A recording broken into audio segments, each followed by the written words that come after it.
Widi Widiana. Nama ini dari dulu menurut saya ingatnya kuat banget. Widi Widiana. Kenapa bisa ada usul namanya jadi Widi Widiana? Padahal namanya kan Ketut Widiana aja. Oke, kalau berbicara atau bercerita dengan sebuah nama Widi Widiana, awal saya memulai menjadi penyanyi Bali atau masuk ke dapur rekaman waktu itu di Maharani Record. Jadi awalnya saya menerima tawaran dari penyanyi lawas yang namanya waktu itu Yans Trio. Nah, Yans Trio.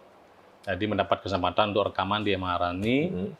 Jadi masih namanya Ketut Widiana itu asli. Nah, setelah itu akhirnya didengar oleh pihak Maharani, yaitu Pak Riki dan Yong Sagita waktu itu. Nah, mungkin bagaimana dia waktu itu tertarik dengan hasil rekaman atau vokal saya saat itu. Karena waktu itu memang Yong cerita berapa kali ada penyanyi tentang baru datang untuk rekaman lah di Maharani. Tidak pernah ada yang lolos seperti ini. Kriterianya belum mencukupi ya? Belum ya, mungkin karena 5D kan tahu untuk menjadi seorang penyanyi waktu itu di zaman itu kan tidak seperti sekarang, alat kan masih benar-benar studio terbatas dan benar-benar alat manual ya namanya, nggak saya sekarang ya. Seperti itu ya, benar-benar kita harus dituntut untuk benar-benar bisa bernyanyi kayak gitu. Nah, itu Yong Sagita mendengar vokal saya, hasil rekaman saya bersama Sri Diana. Akhirnya lanjut, saya ditawari untuk rekaman di Maharani Record. Artinya yang memberi nama Widi Widiana itu siapa? Yong Sagita. Yong Sagita yang cerita dulu. Jadi setelah menerima tawaran dari Maharani, jadi Yong Sagita membuatkan saya sebuah lagu yang berjudul Tresna Ngantos Mati. Itu pada waktu itu. Padahal waktu itu Maharani mengadakan lomba lagu pop Bali waktu itu, dan saya sendiri ikut serta. Dan jujur waktu itu saya emang tidak menang waktu itu. Tidak dapat menang? Juara harapan 3 apa 2 apa 1 antara itu. Bukan juara 1 2 3. Harapan saya mendapat. Cuman Yong Sagita sangat yakin melihat potensi. Ya, bahwa saya yang diandalkan kan dari sekian pemenang nikah akan dibuatkan album. Betul. Cuman waktu itu sayalah yang dipilih yang diyakinkan akan bisa mengegulkan kompilasi ini Maharani ini. Tapi itu kan awalnya Ketut kan awalnya bukan penyanyi gitu, ngeband sebelumnya. Ngeband. Tiba-tiba kepingin beralih jadi vokalis tuh gimana ceritanya? Apa karena gaji pemain band itu kecil dibandingkan vokalis misal? Oke, sebelum lanjut ke cerita yang 5D tanyakan. Jadi setelah membuat kompilasi, jadi Yong Sagita menawarkan ini sebuah nama. Saya bilang, gimana nama saya kalau nama populer? Ya populer, Topik. Jangan kalau tuh kayaknya kurang. Dia bilang. Siapa nama awalnya? Ketut Widiana. Biarin nama ini Ketut Widiana. Saya akan tambah Widi, dia bilang gitu. Jadi nama kamu. Sebelum tadi dibilang apa usulan sebelum Widi Widiana ada? Itu saya sendiri milih namanya Tutnik gitu. Tutnik. Ya, tapi Yongnya nggak setuju, dia bilang gitu. Kurang bagus, dia bilang gitu. Kalau dari saya, namamu tetap aja Widiana, cuman saya akan ada penamaan Widi, dia bilang gitu. Oke, saya serahkan. Saya yakin, saya masih ingat waktu itu, kalau lagu ini tidak ngetop, telinga kepong, tidak sampai berani bilang gitu yang saya gitu. Akhirnya memang begitu, lagu itu dikeluarkan, Tresna Ngantos Mati, itu merupakan kompilasi yang kedua. Awal sekali kompilasinya kan Luh Baju Bara. Ya, itu karya ciptaan orang tua saya banyak. Setelah itu baru Yong Sagita, Tresna Ngantos Mati. Nah, dari sanalah terus beranjak terus. Nama Widi Widiana itu ya dari sanalah memulai dari kompilasi Tresna Ngantos Mati yang diberikan oleh Yong Sagita. Nah, gitu. Nah, kenapa Mati bilang dari kenapa beralih jadi vokalis? Vokalis. Ya. Awalnya sebenarnya semua ini berawal dari kakak saya kan, Duriana namanya. Wardiana sekarang namanya Wardiana ya. Dulu waktu itu di pemuda gitu ya, STT, STT, karena sangat bisa dibilang saya kan berada di lingkungan pariwisata kan Legian. Jadi udah mulailah anak-anak muda Legian itu ngeband. Band keluarga ya waktu itu? Band di pemuda dulu. Pemuda. Akhirnya orang tua saya sangat mensupport gitu kan, karena dia ngelihat anaknya suka di seni gitu kan, musik gitu. Iya. Akhirnya orang tua saya mensupport, memberikan waktu itu seperangkat alat band lengkap waktu itu. Akhirnya memang saya sendiri memang punya hobi bermusik, bernyanyi waktu itu, musik belum nyanyi memang. Cuma nyanyi ini masih kangen kau kan. Awalnya nyanyi dulu. Nyanyi dulu. Cuma nyanyi kayak nggak karuan ya, nyanyi di rumah gitu. Akhirnya saya kan tertantang untuk belajar. Begitu dikasih alat tertantang belajar. Ya, belajar main musik, memainkan alat ini gitar. Jadi gitar itu yang saya pilih karena kakak saya itu kan dia main bass. Kebetulan saya keluarga 6 saudara. Jadi Diana Band ya waktu itu ya? Ya, semua. Jadi saya di gitaris waktu itu, saya mulai kakak saya main bass, adik saya drummer, Sri Diana lah vokal. Begitu, vokalis dia. Tapi kalau bagi itu lebih enak mana? Jadi gitaris apa jadi vokalis? Gimana, enak sih sebenarnya semua. Keduanya enak sih kalau bisa ya. Ya karena sudah fokus di vokal, makanya sampai saat ini akhirnya tetap jadi vokalis kayak itu waktu itu. Nah, kalau ngomong Widi Widiana, banyak orang mengatakan jika menyebut perkembangan lagu pop Bali yang bergenre pop Mandarin, salah satu tertuduhnya adalah Widi Widiana karena sebagai istilah tonggak awalnya. Nah, jadi orang identik kadang kalau lagu Widi Widiana, lagu Bali berbahasa Mandarin. Tanggapannya gimana tuh? Padahal kayaknya kan nggak seperti itu. Ya, awalnya saya sendiri sih memang tidak menyangka sama sekali bahwa saya akan membawa genre yang dibilang Mandarin. Karena awal sekali saya menerima jadi pelopor ya di sana. Ya, karena awal banget saya menerima tawaran untuk membawakan sebuah lagu, itu kan nuansanya kan nggak ngerti saya apa nuansa, karena aransemen awalnya popnya biasa, ya, tapi kemudian ketika di aransemen dibuat kayak Mandarin begitu oleh almarhum Jimmy Silaa ya waktu itu ya. Ya, Jimmy Silaa. Nah, jadinya mungkin karena dibuat seperti itu, jadinya orang yang yang mendengar waktu itu sampai sekarang lah. Jadi identik jadinya saya sebagai penyanyi pop Mandarin seperti itu. Padahal kalau ditantang lagu genre lain sebenarnya bisa juga ya. Bisa, ya makanya waktu itu saya berusaha untuk membuat sebuah lagu ataupun iringan musik bukan hanya di Mandarin, kita seling dengan etnik kayak gamelan seperti itu kan dulu kan kayak suka rindik ya, jadi seperti itu.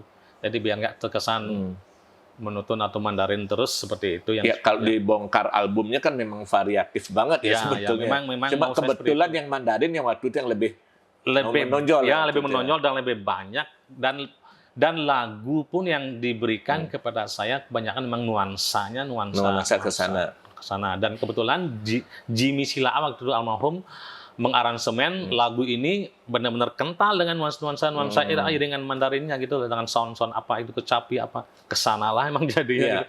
Nah, itu kan gara-gara itu ngetop, Tut Widi Widiana dianggap juga sebagai sampai sekarang istilahnya kalau berbicara Raja Pop Bali siapa? Widi Widiana karena pada waktu itu. Nah, bisa diceritakan nggak betapa sibuknya Widi Widiana pada waktu itu, apalagi setelah Sesapi Putih booming ya. Konsernya jadwalnya itu seperti apa padatnya waktu itu?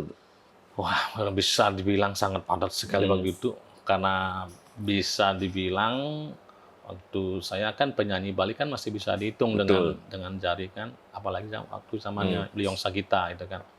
Jadi lumayan jadi tawaran yang saya dapat. Jadi jam sore berangkat, pagi pulang seperti itu terus. Udah terbiasa gitu. Terbiasa itu ya. Makanya saya waktu itu nggak pernah bangun pagi karena saking banyaknya job. Karena pagi datang, siang bangunnya, habis itu besoknya berangkat lagi kemana gitu. Waktu itu ada semacam asistennya nggak atau manajernya nggak? Atau semua ditangani sendiri? Sendiri sih. Sampai sekarang pun sebenarnya sendiri, tapi masih ya dibantu sama kakak saya sih sekarang gitu. Nah, pada masa terutama di masa awal itu ya, dari 90 sampai 2000 ya, itu Widi Widiana sebegitu ngetopnya, tetapi tidak begitu banyak gosip yang beredar tentang Widi Widiana. Nah, bagaimana kemudian istilah pada waktu itu mengendalikan atau mengatur, sehingga ada orang relatif bersih lah gitu dari omongan miring itu seperti apa gitu? Ya begini, Kalau masalah gosip, dari awal karir, saya sudah menerima gosip sangat-sangat banyak kali sebenarnya. Karena jujur, saya benar-benar di bidang, apa namanya, Hiburan. atau saya benar-benar harus menjaga karir saya, harus benar-benar mencintai karir saya ini, menjaga, jangan sampai jatuh. Gitu. Apalagi saya hanya apa namanya benar-benar fokus di bidang satu ini. Kalau saya berani macam-macam seperti itu, mungkin udah lama udah habis kan, udah jatuh. Gosip apapun memang dari dulu sudah banyak saya terima. Cuman saya apa namanya tidak berusaha ditanggapi. Saya tidak pernah menanggapi. Yang paling berat saya itu hanya apa yang benar-benar pernah cuek ditanggapi? aja. Gosip apa waktu itu? Gosip saya dibilang homo karena jujur ini memang yang saya tidak pernah pernah menunjukkan kemesraan atau kedekatan dengan teman. Karena begini, saya punya politik menjadi seorang penyanyi.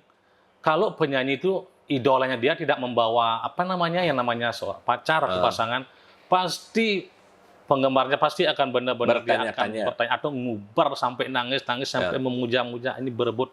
Itu tak politik saya emang dulu. Dari dulu emang saya nggak mau terlalu dekat dengan salah satu atau apa gitu.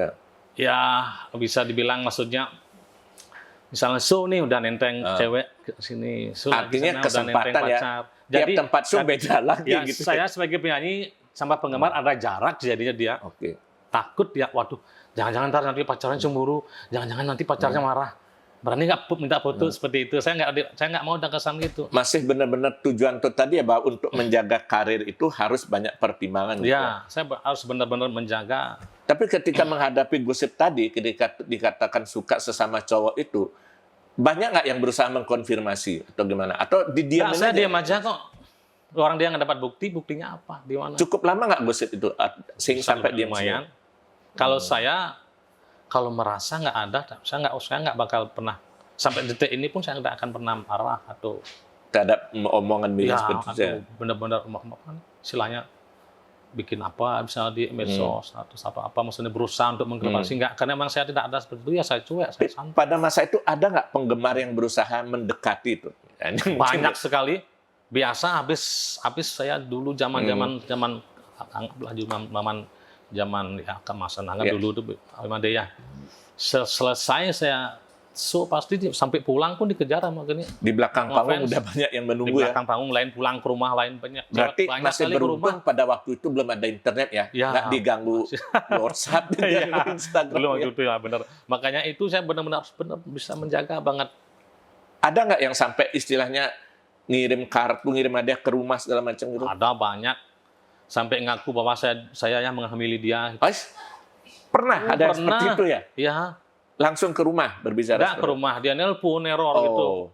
Keluarga saya telepon, gini aja gampang banget nyari rumah saya. Atau polisi kan banyak, kantor polisi. Telepon aja, datang ke rumah saya bilang gitu. Tapi nggak berani orangnya? Nggak ada. Wah, macam-macam 5D, banyak. Dulu itu. Tapi itu hebatnya Widi Widiana, dengan kalemnya menghadapi. Cuman saya tenang, sampai sekarang pun saya berusaha begitu tenang. Berarti begitu. Biar akhirnya dia hilang dengan sendirinya. Ya, akan seperti itu. Yang kemudian saya sendiri sedikit kaget. Nggak ada kabar apa, nggak ada angin, nggak ada hujan, tiba-tiba dapat undangan. Widi Widiana menikah.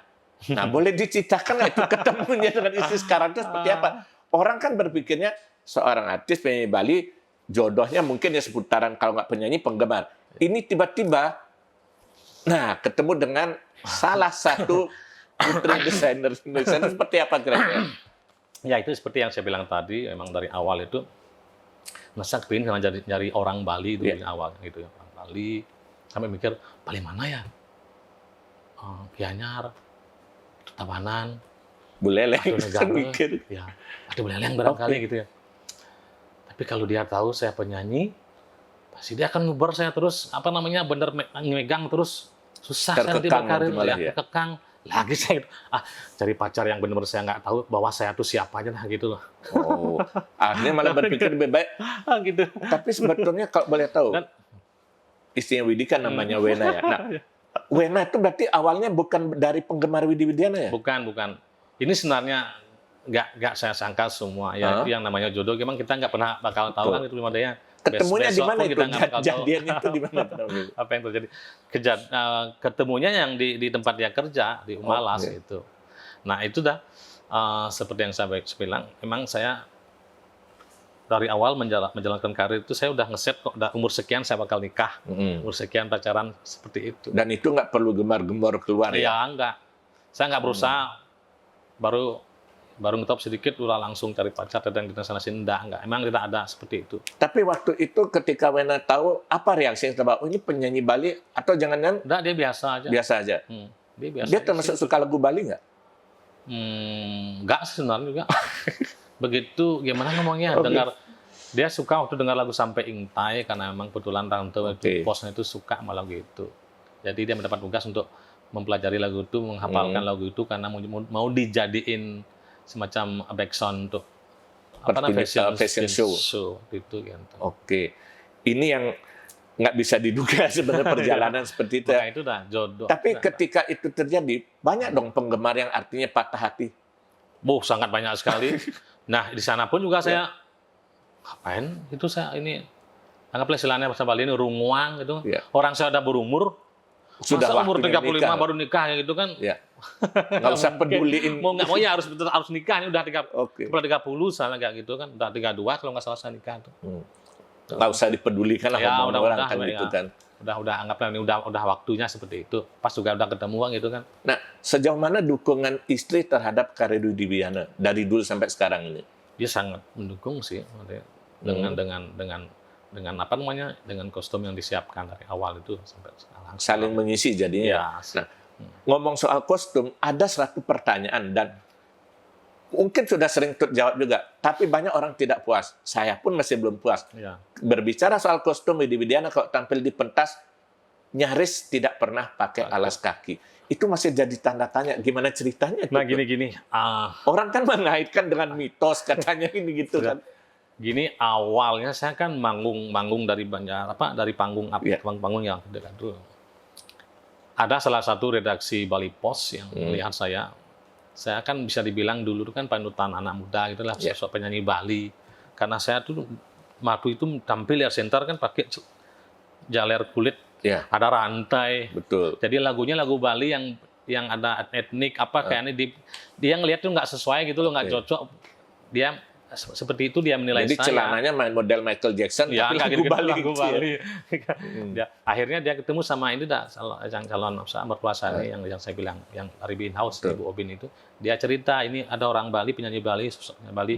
Ini harus diselamatkan ini biar dia jadi contoh buat gini anak muda Bali lah gitu. Jadi sana awal desain Jangan pakaiannya ya, jadinya. biar nggak dia celana kulit, pakai rantai, nggak cocok banget gitu, tolong didesain. Nah, dari sana lah saya akhirnya merubah Pakaian. pakai sarung gitu dan kemeja tampil dibasahkan atau dirapikan seperti itu.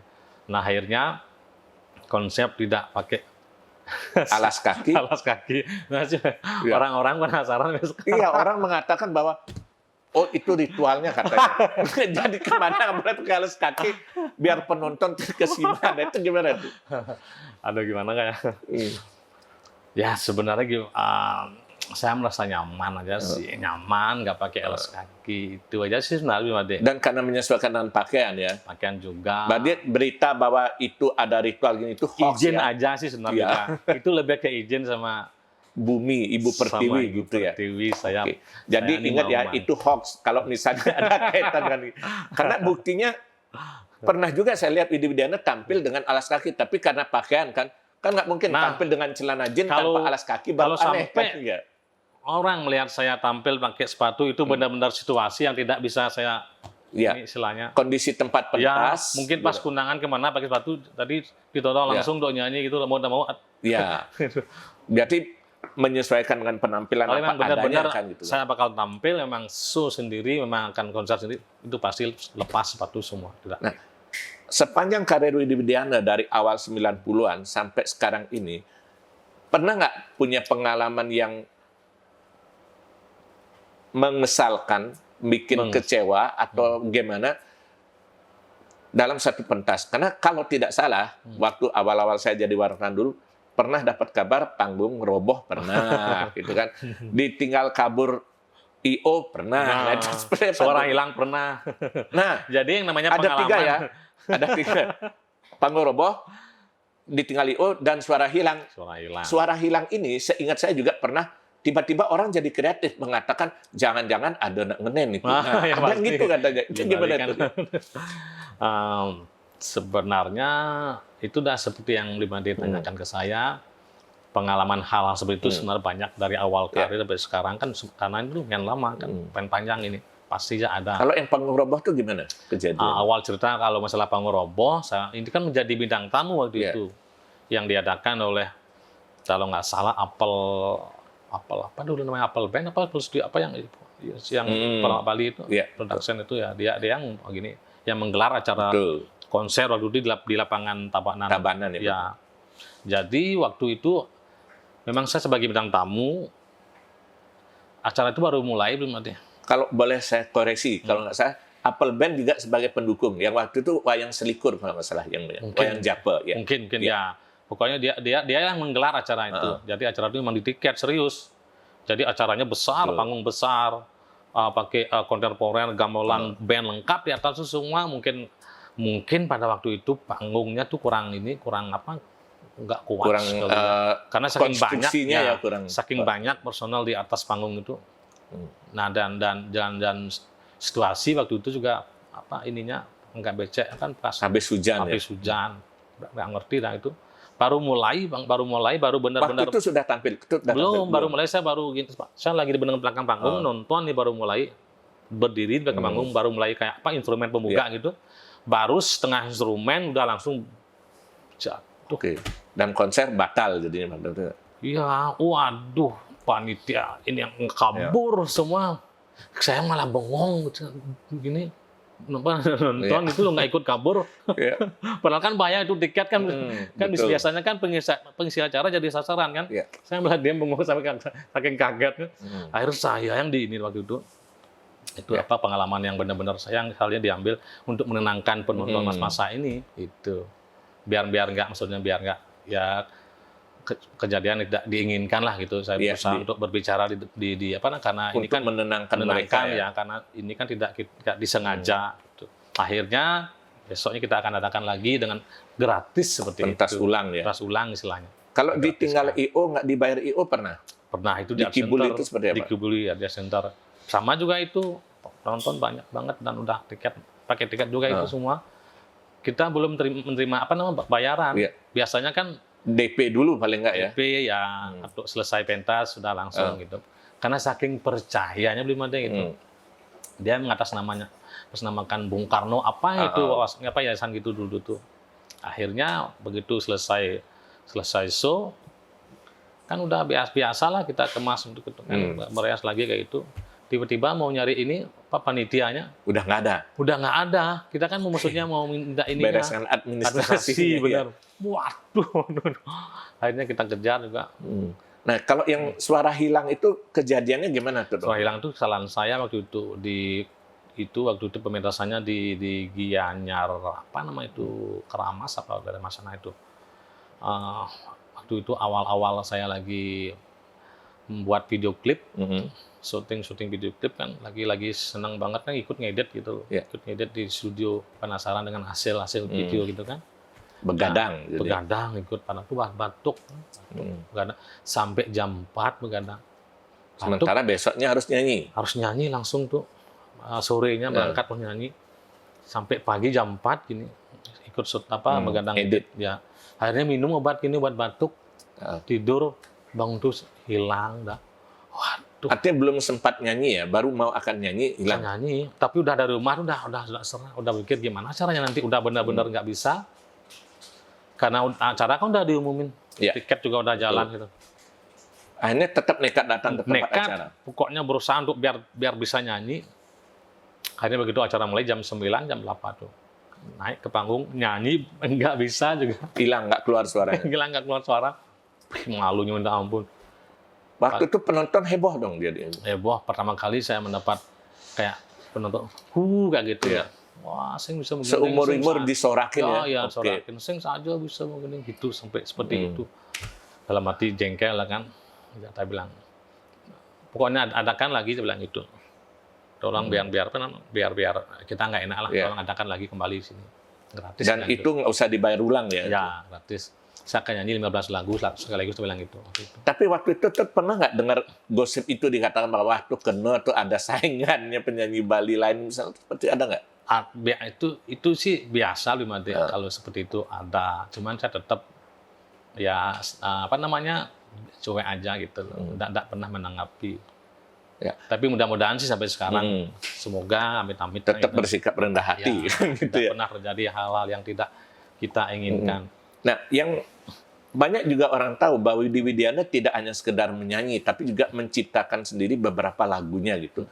Nah, itu kalau boleh tahu dari sekian lagu yang pernah ciptakan itu, ada nggak terinspirasi dari kisah nyata atau jangan-jangan misal pernah mengidolakan siapa tiba-tiba muncul lagu apa, termasuk mungkin orang berpikir dulu nanya lagu Cipta Dewi itu dibikinkan untuk siapa ya? Siapa ya cewek yang beruntung itu bisa gitu. Saya awal sekali bisa membuat lagu, padahal jujur ya, saya tuh dalam hal membuat lagu atau menciptakan lagu itu memang sangat kurang sekali, itu kurang bisa. Awal sekali saya bisa membuat lagu karena jatuh cinta. Saya punya pacar orang Jepang. Normal ya. Oh itu ya. Apa judulnya? Jadi tercipta pertama kali itu Uyang Paling. Uyang Paling. Gitu. Gara-gara jatuh cinta. Berarti kalau berjauhan ceritanya. Kalau teman-teman mau bisa bikin lagu, jatuh cinta dulu ya. Kalau mau bikin puisi, jatuh cinta dulu ya. Tapi dari sekian lagu itu yang paling berkesan bagi itu gimana? Berkesan mungkin lagu pertama ya, karena itu yang pertama saya bisa anggaplah tertulis dari yang benar-benar bisa tercipta dari saya benar-benar murni gitu loh. Itu kalau yang lagu seperti apa namanya yang Janji Bulan November segala macam itu seperti kalau Janji Bulan November itu prosesnya itu teman saya ada cerita, memang dia benar-benar mengalami curhat, tolong buatkan lagu, saya ada masalah dengan pacar saya. Sekarang bulan November ya. Ya. Itu bisa dilanjutin sama bulan ini. Ya. Saya ada masalah seperti ini. Jadi emang ditinggal, dia emang janji di bulan ini kayak gitu. Bulan November. Akhirnya udah saya buatkan lagu. Dalam benar-benar berapa? 2 jam, 3 jam itu jadi langsung selesai dengan langsung. Kalau itu lebih enak membawakan lagu ciptaan sendiri atau yang diciptakan orang lain? Mungkin sendiri kalinya, karena kita tahu kalau buat sendiri karakter vokal kita kemana, feel-nya lebih dapat ya. Orang lain mungkin kita harus benar-benar pelajari lagi. Kecuali kayak dia udah paham dengan karakter vokal saya, kayak Komang Rake, Pandi Sudano, Bang bisa bawain kayak gitu. Kayak mungkin kayak Dewa Mayura mungkin tahu kemana arah. Udah tahu persis kalau Widi Widiana cocoknya lagu seperti ini. Ini cocok dia bawain kayak gitu. Nah, Widi Widiana pernah mencoba merambah pasar nasional, sempat rekaman itu diliris oleh Blackboard ya kalau salah. Ya, waktu itu Perlukah Cinta Diuji salah satunya. Itu gimana ceritanya bisa tiba-tiba ke Jakarta itu tuh? Dan pengalamannya seperti apa gitu? Waktu itu sebenarnya saya sendiri tidak menyangka sama sekali, itu benar-benar tawaran yang saya dapat dari. Bukan memang ditargetkan sendiri gitu ya? Enggak, emang pas ada tawaran, ada kenalan gitu ke sana. Dia bisa nggak bawain lagu ini? Dia bilang. Terus saya kaget, untuk nyanyi dibilang di Blackboard. Lagu apa namanya? Saduran gitu apa namanya? Ya, Saduran dari lagu Huang Hun sama itu satu lagi saya lupa ya judulnya. Akhirnya, waduh, coba biar nggak saya kan maksudnya biar nggak di lagu Bali ya mungkin Widi diajak pada waktu itu karena dikenal bahwa salah satu penyanyi lagu pop yang berirama Mandarin ya Widi Widiana itu barangkali salah satunya. Jadi karena mendapat suatu tantangan lah namanya gitu, makanya saya harus coba. Tapi itu kenapa tidak berlanjut pada waktu itu peluang itu? Nah itu udah sayangnya waktu itu tidak ada semacam follow up itu lagi kan, tidak ada semacam promo apa. Itu terkesan hanya bahwa itu biar keluar itu seperti itu kayak. Dan Tut sendiri waktu itu tidak terpikir untuk mengejar karir nasional seperti itu enggak ya? Enggak. Saya tidak ada ambisi untuk menjadi penyanyi nasional, enggak. Saya udah bisa dibilang jadi penyanyi pop Bali cukup udah gitu ya. Cukup, udah bangga, udah apalagi bisa lagu Bali ini bisa kita menjadi tuan rumah lah di Bali gitu lah, membumingkan lagu Bali sehingga masyarakat Bali pada seluruhnya sekarang ini benar-benar tahu lagu Bali dan gemar terhadap lagu Bali itu udah syukur sekali.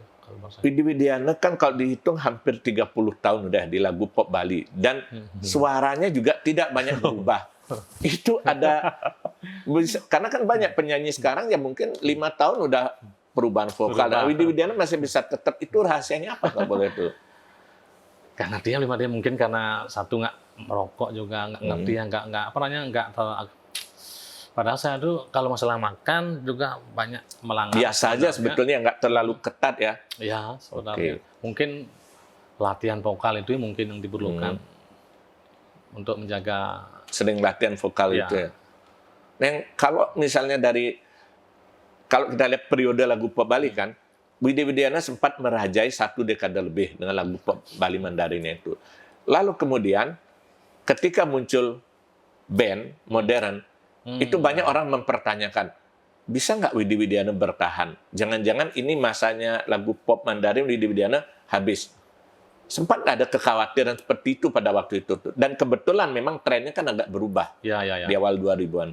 Kalau kekhawatiran sih enggak, Limade, karena seperti yang bilang Limade tadi itu ya, trennya kan waktu itu memang pas mungkin zamannya lagi lagu pop sempat lagi pop, lagu ya rock, memang lagu mungkin ya, makanya waktu itu saya ya udah diam dulu sementara, kita lihat nih gitu loh.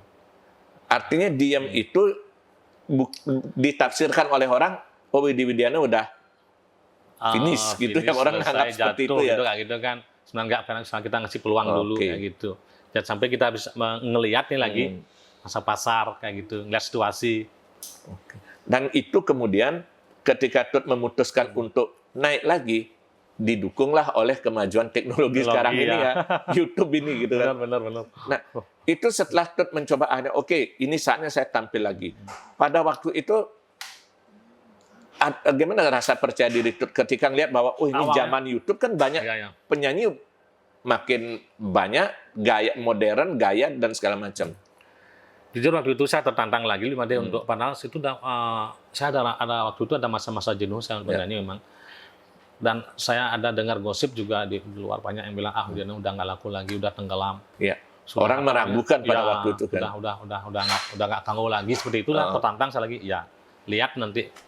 Diam itu dah saya cari lagu kayak itu dah formalin apa. Dan gara-gara kopi formalin itu ya. Semua saya siapkan tuh untuk akan saya untuk mengawali lagi karir saya.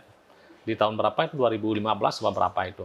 Iya, sekitar 2015-16 pada waktu itu. Dan ternyata buktinya bisa ya, bahkan sampai kalau dihitung sekarang, ya Silver pelibatan itu yang menunjukkan ya dari YouTube itu ya. Karel akhirnya tercapai. Waktu itu memang saya nggak apa namanya.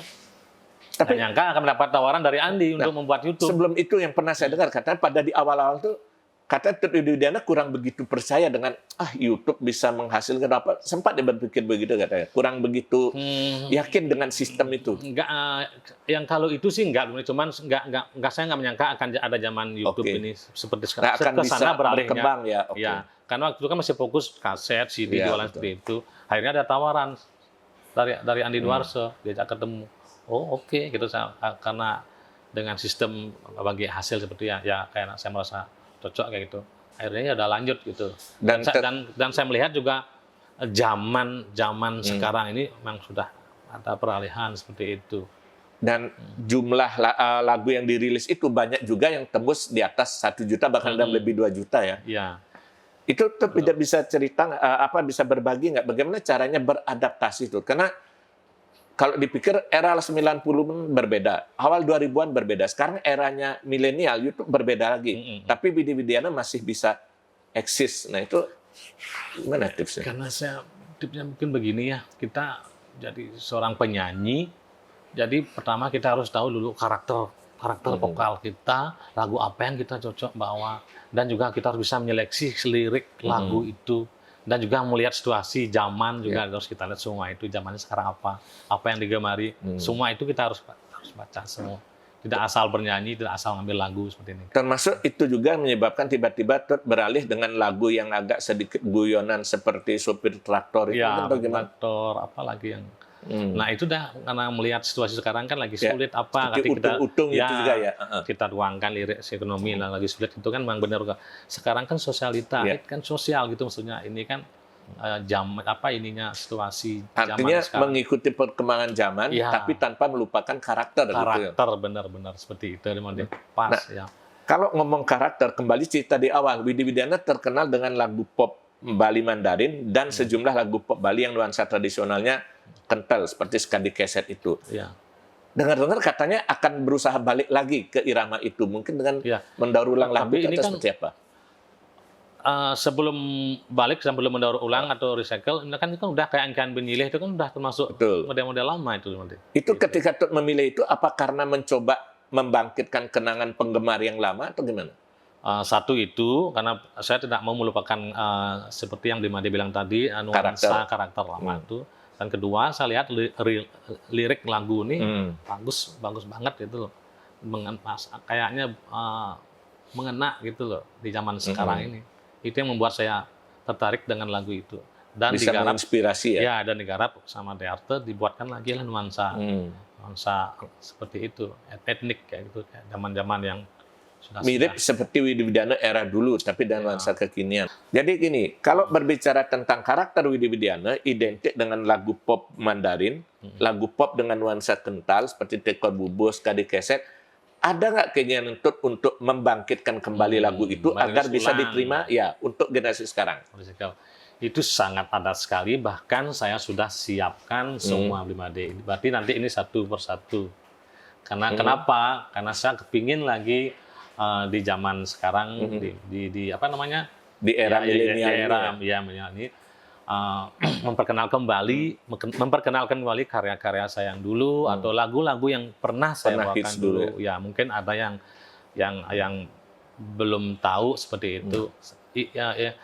Istilahnya kembali ingin istilahnya membawakan kembali dengan nuansa tentunya yang memang konteksnya sesuai dengan kekinian, benar-benar tapi tidak jauh-jauh banget karena jujur merecycle lagu ulang itu mudah nggak bagi Tut? Artinya bahwa ya nuansanya kan mungkin berbeda ketika Tut membawakan lagu Tresnengan Tos Mati dulu dengan sekarang barangkali kan feel-nya akan berbeda. Saya sangat harus berhati-hati sekali Made. Itu benar-benar beban memang sebenarnya. Karena lagu dulu itu sudah sangat-sangat ini misalnya dia udah leket, Sila bilang udah leket di masyarakat itu kan. Udah orang itu udah tahu lagu persis ya. Ya lagu seperti misalnya udah seperti ini. Udah enak di telinga dia.